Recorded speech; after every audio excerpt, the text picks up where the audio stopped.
તો તમામની વચ્ચે રાજ્યમાં વરસાદ વરસી રહ્યો છે। અલગ અલગ જિલ્લાઓમાં વરસાદ વરસી રહ્યો છે। તેવામાં રાજકોટ અને ભાવનગરમાં પણ વરસાદી વાતાવરણ જામ્યું છે। ત્યારે આગામી 7 દિવસ સુધી વરસાદની આગાહી જે છે તે હવામાન વિભાગ દ્વારા વ્યક્ત કરવામાં આવી છે અને હવામાન વિભાગે કહ્યું છે કે અલગ અલગ જગ્યાએ ભારે વરસાદ અને ક્યાંક ક્યાંક મધ્યમ વરસાદ જે છે તે વરસી શકે છે। વરણ ટાણા સહિત તાલુકાના અનેક વિસ્તારોમાં વરસાદ જે છે તે અત્યારે જામેલો જોવા મળી રહ્યો છે। ભાવનગરના સિહોરમાં પણ વરસાદી માહોલ જામેલો જોવા મળી રહ્યો છે।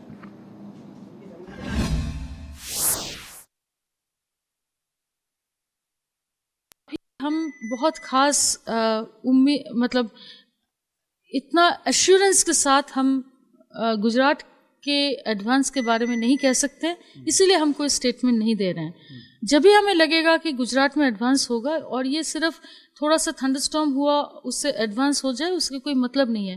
बारिश सस्टेन होनी चाहिए, सदर्लीज साउथ वेस्टर्लीज सस्टेन होनी चाहिए और ये जो क्रॉस इक्वेटोरियल फ्लो स्ट्रेंथन होनी चाहिए। ये सब देखते हुए तभी हम गुजरात के ऊपर मानसून डिक्लेयर कर सकते हैं। अभी वो स्थिति हमें मैप्स में मॉडल फोरकास्ट में नहीं दिख रहा है, इसीलिए हमने गुजरात को अभी अपडेट नहीं किया। जैसे आगे आगे हमारे ये सिचुएशन पैदा होगी हम ज़रूर अपडेट करेंगे। अभी मानसून की जो पोजीशन है वो अभी वलसाड़ नवसारी तक जो एंटर किया था वो वहीं पे बनी हुई है और अभी आने वाले 1-2 दिन के लिए मॉनिटरिंग हम लोग कर रहे हैं कि आगे फर्दर मतलब एडवांस कहाँ तक होगा। तो राज्यના હવામાન વિભાગ અને ભારતીય હવામાન વિભાગમાં જે નિવેદન આપી રહ્યા છે તેમાં વિરોધાભાસ જોવા મળી રહ્યો છે। કારણ કે ગુજરાતનું જે હવામાન વિભાગ છે તે કહી રહ્યું છે કે ચોમાસું નવસારીથી આગળ વધ્યું છે અને 7 દિવસ વરસાદની આગાહી પણ કરવામાં આવી છે। તો બીજી તરફ ભારતીય હવામાન વિભાગ કહી રહ્યું છે કે ગુજરાતમાં તો ચોમાસું હજી બેઠું જ નથી। દિવ્યા પાસેથી આ અંગે આ વિરોધાભાસ અંગે વધુ માહિતી મેળવીએ। દિવ્યા, અંકિત, રાજ્યમાં ચોમાસું બેસી ગયું છે તેવી જાહેરાત છે તે સત્તાવાર રાજ્યના હવામાન વિભાગ તરફથી કરવામાં આવે છે, જ્યારે દિલ્હી ખાતેથી અલગ જ અંદાજ છે તે આંકવામાં આવ્યો છે કે હજી ચોમાસાની એન્ટ્રી થવામાં થોડીક વાર લાગશે। એટલે કે આ અસમંજસ છે કે રાજ્યમાં ચોમાસું બેઠું છે કે નહીં, આ બંને તરફથી અલગ અલગ નિવેદન સામે આવે છે। તેને લઈને અસમંજસ બી ઊભી થઈ છે કે રાજ્યમાં ચોમાસું બેઠું છે કે કેમ, જ્યારે 24 કલાકમાં નવસારીથી આગળ રાજ્યમાં ચોમાસું આગળ વધી રહ્યું છે તેવું હવામાન વિભાગનું કહેવું છે, જ્યારે દિલ્હીના અધિકારીનું અલગ જ નિવેદન સામે આવે છે। એટલે ચોમાસાને લઈને જનતા છે તે મુશ્કેલીમાં મુકાઈ છે, સાથે જ ખેડૂતો પણ આ જ પ્રકારે મુશ્કેલીમાં મુકાઈ રહ્યા છે કે રાજ્યમાં ચોમાસું બેઠું છે કે નહીં। કારણ કે અત્યારે જે રાજ્યમાં વરસાદ વરસી રહ્યો છે જેમાં દિલ્હીથી કહેવામાં આવી રહ્યું છે અધિકારી દ્વારા કે અત્યારે જે પ્રી મોન્સૂન એક્ટિવિટી સક્રિય થઈ છે તેના કારણે આ પ્રકારે વરસાદ પડ્યો છે। એટલે કે આ બંનેના અલગ અલગ નિવેદનને લઈને વિરોધાભાસ જોવા મળ્યો છે અને અસમંજસની સ્થિતિ અન્ય જનતાની પણ જોવા મળી રહી છે। આભાર સમગ્ર માહિતી આપવા માટે। તો એક તરફ ગુજરાતનું હવામાન વિભાગ છે, બીજી તરફ ભારતીય હવામાન વિભાગ છે, તો ત્રીજી તરફ છે અંબાલાલ પટેલ હવામાન શાસ્ત્રી, જેમણે એવું કહ્યું છે કે રાજ્યમાં ચોમાસું હજી સક્રિય નથી થયું અને તેમણે કહ્યું છે કે 17 જૂનથી રાજ્યમાં ચોમાસું સક્રિય થઈ શકે છે। એટલે કે એક તરફ જે ભારતીય હવામાન વિભાગ છે તેમનું જે નિવેદન હતું કે ગુજરાતમાં ચોમાસું હજી સક્રિય નથી થયું, તે જ પ્રકારની આગાહી જે છે તે અંબાલાલ પટેલે કરી છે। તેમણે કહ્યું છે કે 17 જૂનથી 22 જૂન સુધી ગુજરાતમાં વરસાદ રહેશે। 17મી થી 22માં એક વિન્ડ ગસ્ટ જબરદસ્ત આવે છે।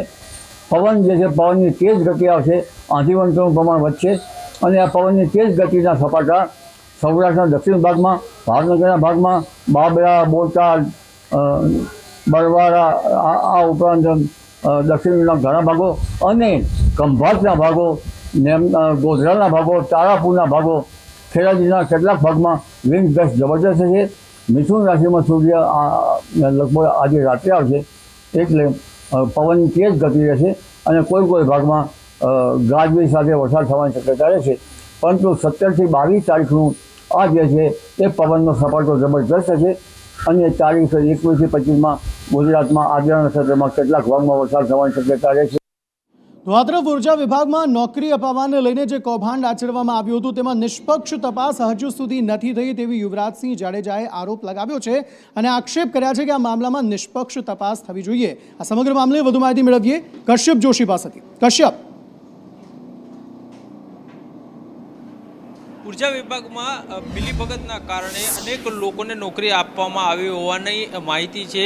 તે સામે આવી હતી અને ત્યારબાદ કૌભાંડના આક્ષેપ છે તે થયા હતા.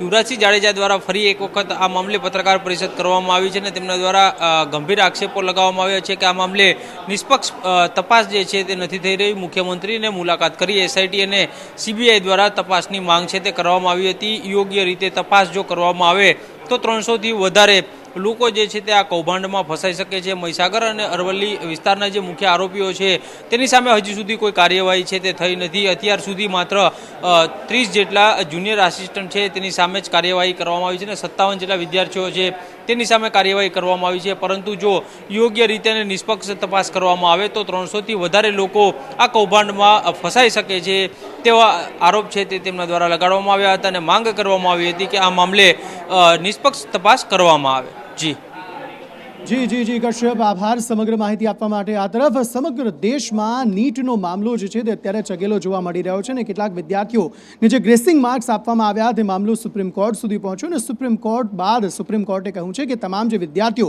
જેમને ગ્રેસિંગ માર્ક્સ મળ્યા છે તેમની પુનઃ પરીક્ષા લેવામાં આવશે. આ સમગ્ર મામલામાં મનીષ દોશી જે કોંગ્રેસના પ્રવક્તા છે તેમણે શું પ્રતિક્રિયા આપી અને સાથે આ કેસ સાથે જોડાયેલા વકીલ દ્વારા શું નિવેદન આપવામાં આવ્યું તે સાંભળીએ.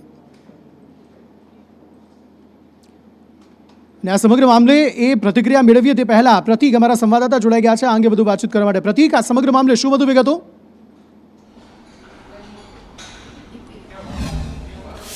અંકિત, નીટની પરીક્ષા છે તે એનટીએ દ્વારા લેવામાં આવતી હોય છે અને મેડિકલ ક્ષેત્રમાં અભ્યાસ અર્થે આ પ્રકારની પરીક્ષા આપવી પડતી હોય છે. તેમાં જે વિદ્યાર્થીઓ ઉત્તીર્ણ થાય છે, સારા માર્ક્સ મેળવે છે, તેમને મેડિકલ ક્ષેત્રમાં પ્રવેશ મળતો હોય છે. ત્યારે આ પરીક્ષામાં મોટા પ્રમાણમાં ગેરરીતિ થઈ હોવાનું સામે આવ્યું છે.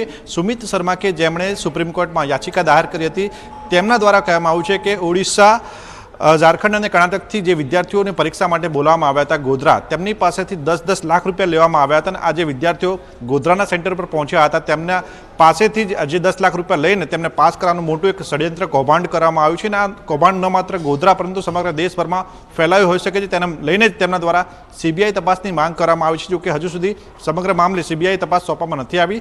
આ મામલે આગામી 8મી જુલાઈના રોજ સુપ્રીમ કોર્ટમાં ફેસલો વધુ સુનાવણી હાથ ધરવામાં આવશે. આ સાથે જ જો વાત કરવામાં આવે તો કોંગ્રેસના પ્રવક્તા મનીષ દોશીએ પણ આકરા પ્રહાર કર્યા હતા અને તેમણે સ્પષ્ટ કહ્યું છે કે આ ન માત્ર ગોધરા પરંતુ સમગ્ર દેશભરમાં કૌભાંડ થયેલું છે અને ન માત્ર 2024 પરંતુ ભૂતકાળમાં પણ આ પ્રકારના કૌભાંડ થયેલા છે. જેથી કરીને મેડિકલ ફિલ્ડમાં જે વિદ્યાર્થીઓ આવી રહ્યા છે તે વિદ્યાર્થીઓની પણ ચકાસણી થવી જરૂરી છે કે તેમણે જે પરીક્ષા આપી છે તે પરીક્ષા કોઈ ગેરરીતિ કરીને તો નથી આપીને.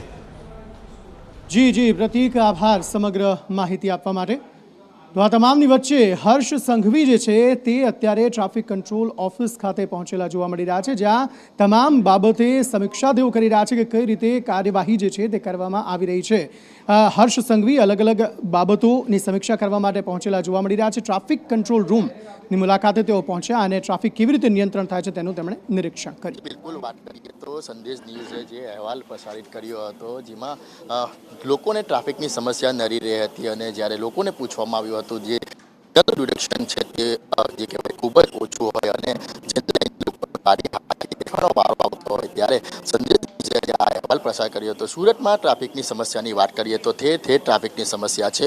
ટ્રાફિકનું જે ભારણ છે તે ઓછું થાય અને લોકો ટ્રાફિકથી હેરાન પરેશાન ઓછા થાય તેના માટે ખાસ સિગ્નલ લગાવવામાં આવ્યા છે, પરંતુ જેની અસર છે તે વિપરીત દેખાઈ રહી છે. ટ્રાફિકનું ભારણ ઓછું નથી થઈ રહ્યું પણ ક્યાંક ને ક્યાંક ટ્રાફિકનું ભારણ છે તે વધી રહ્યું છે, જેથી લોકો હેરાન પરેશાન છે. ત્યારે જે કહેવાય કે લોકોની સમસ્યા અને જે કહેવાય કે લોકોને પડતી હાલાકીને લઈને આજે રાજ્યના ગૃહમંત્રી હર્ષ સંઘવી છે તે અત્યારે જે કંટ્રોલ એન્ડ કમાન્ડ જે સેન્ટર આવેલું છે પોલીસ કમિશનર ત્યાં ગાડી આવી પહોંચ્યા છે અને નિરીક્ષણ કરી રહ્યા છે કે ક્યાં ક્યાં લોકોને હાલાકી પડી રહી છે, ક્યાં ક્યાં સતી રહી જાય છે, જેથી લોકોને ભારે હાલાકી વેઠવાનો વારો આવ્યો છે. હાલ તમામ મામલે જે ઉચ્ચ કક્ષાના અધિકારી, ડીસીપી કક્ષાના અધિકારીથી લઈને સુરત પોલીસ કમિશનર પણ અહીં આવી પહોંચ્યા છે અને તમામ જે કંટ્રોલ રૂમના જે કેમેરા છે તેમાં તપાસ કરવામાં આવી રહ્યું છે અને કહેવામાં આવી રહ્યું છે કે કઈ રીતની લોકોને સમસ્યા પડી રહી છે, લોકોને વધુમાં વધુ સમસ્યા નહીં પડે તેનું કઈ રીતના નિવારણ આવે, આ તમામ મામલે અત્યારે છે તે કહેવાય કે નિરીક્ષણ કરવામાં આવી રહ્યું છે.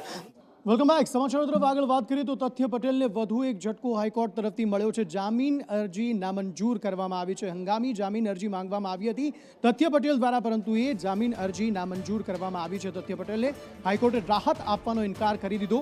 હંગામી જામીન માંગવામાં આવ્યા હતા પરંતુ હાઈકોર્ટે તેને ફગાવ્યા છે. તથ્ય પટેલ અનેક લોકોના જીવ તેણે લીધા અને તથ્ય પટેલને હવે એ નક્કી છે કે હજુ પણ જેલમાં રહેવું પડશે.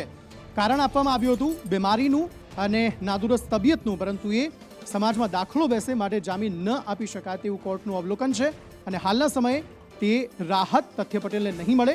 અકસ્માતમાં અનેક નિર્દોષને મોતને ઘાટ ઉતારનારને ન બક્ષી શકાય તેવું હાઈકોર્ટનું અવલોકન છે.